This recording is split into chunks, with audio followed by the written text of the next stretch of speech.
যোৱাকালি বৰাকত এজন হিন্দু বাঙালীয়ে নিজে কৈছে আমি 50 লাখ হিন্দু বাংলাদেশী বাংলাদেশৰ পৰা আহিছো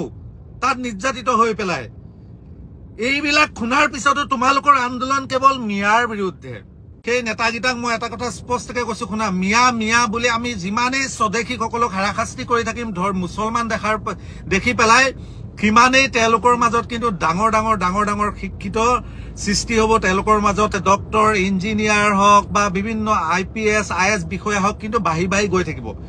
যোৱাকালি বৰাকত এজন হিন্দু বাঙালীয়ে নিজে কৈছে আমি 50 লাখ হিন্দু বাংলাদেশী বাংলাদেশৰ পৰা আহিছো তাত নিৰ্যাতিত হৈ পেলাই এইবিলাক শুনাৰ পিছতো তোমালোকৰ আন্দোলন কেৱল মিয়াৰ বিৰুদ্ধে সেই নেতাগীতাক মই এটা কথা স্পষ্টকৈ কৈছো শুনা মিয়া বুলি আমি যিমানেই স্বদেশীসকলক হাৰাশাস্তি কৰি থাকিম ধৰ মুছলমান দেখি পেলাই কিমানেই তেওঁলোকৰ মাজত কিন্তু ডাঙৰ শিক্ষিত সৃষ্টি হ'ব তেওঁলোকৰ মাজত ডক্টৰ ইঞ্জিনিয়াৰ হওক বা বিভিন্ন IPS IS বিষয়া হওক কিন্তু বাঢ়ি গৈ থাকিব যোৱাকালি বৰাকত এজন হিন্দু বাঙালীয়ে নিজে কৈছে আমি 50 লাখ হিন্দু বাংলাদেশী বাংলাদেশৰ পৰা আহিছো তাত নিৰ্যাতিত হৈ পেলাই এইবিলাক শুনাৰ পিছতো তোমালোকৰ আন্দোলন কেৱল মিয়াৰ বিৰুদ্ধে সেই নেতাগীতাক মই এটা কথা স্পষ্টকৈ কৈছো শুনা মিয়া বুলি আমি যিমানেই স্বদেশীসকলক হাৰাশাস্তি কৰি থাকিম ধৰ মুছলমান দেখি পেলাই কিমানেই তেওঁলোকৰ মাজত কিন্তু ডাঙৰ শিক্ষিত সৃষ্টি হ'ব তেওঁলোকৰ মাজত ডক্টৰ ইঞ্জিনিয়াৰ হওক বা বিভিন্ন IPS IS বিষয়া হওক কিন্তু বাঢ়ি গৈ থাকিব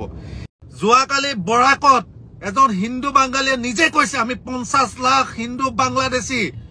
বাংলাদেশৰ পৰা আহিছো তাত নিৰ্যাতিত হৈ পেলাই এইবিলাক শুনাৰ পিছতো তোমালোকৰ আন্দোলন কেৱল মিয়াৰ বিৰুদ্ধে সেই নেতাগীতাক মই এটা কথা স্পষ্টকৈ কৈছো শুনা মিয়া বুলি আমি যিমানেই স্বদেশীসকলক হাৰাশাস্তি কৰি থাকিম ধৰ মুছলমান দেখি পেলাই কিমানেই তেওঁলোকৰ মাজত কিন্তু ডাঙৰ শিক্ষিত সৃষ্টি হ'ব তেওঁলোকৰ মাজত ডক্টৰ ইঞ্জিনিয়াৰ হওক বা বিভিন্ন IPS IS বিষয়া হওক কিন্তু বাঢ়ি গৈ থাকিব যোৱাকালি বৰাকত এজন হিন্দু বাঙালীয়ে নিজে কৈছে আমি 50 লাখ হিন্দু বাংলাদেশী বাংলাদেশৰ পৰা আহিছো তাত নিৰ্যাতিত হৈ পেলাই এইবিলাক শুনাৰ পিছতো তোমালোকৰ আন্দোলন কেৱল মিয়াৰ বিৰুদ্ধে সেই নেতাগীতাক মই এটা কথা স্পষ্টকৈ কৈছো শুনা মিয়া বুলি আমি যিমানেই স্বদেশীসকলক হাৰাশাস্তি কৰি থাকিম ধৰ মুছলমান দেখি পেলাই কিমানেই তেওঁলোকৰ মাজত কিন্তু ডাঙৰ শিক্ষিত সৃষ্টি হ'ব তেওঁলোকৰ মাজত ডক্টৰ ইঞ্জিনিয়াৰ হওক বা বিভিন্ন IPS IS বিষয়া হওক কিন্তু বাঢ়ি গৈ থাকিব যোৱাকালি বৰাকত এজন হিন্দু বাঙালীয়ে নিজে কৈছে আমি 50 লাখ হিন্দু বাংলাদেশী বাংলাদেশৰ পৰা আহিছো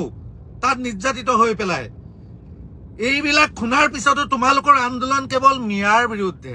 সেই নেতাগীতাক মই এটা কথা স্পষ্টকৈ কৈছো শুনা মিয়া বুলি আমি যিমানেই স্বদেশীসকলক হাৰাশাস্তি কৰি থাকিম ধৰ মুছলমান দেখি পেলাই কিমানেই তেওঁলোকৰ মাজত কিন্তু ডাঙৰ শিক্ষিত সৃষ্টি হ'ব তেওঁলোকৰ মাজত ডক্টৰ ইঞ্জিনিয়াৰ হওক বা বিভিন্ন IPS IS বিষয়া হওক কিন্তু বাঢ়ি গৈ থাকিব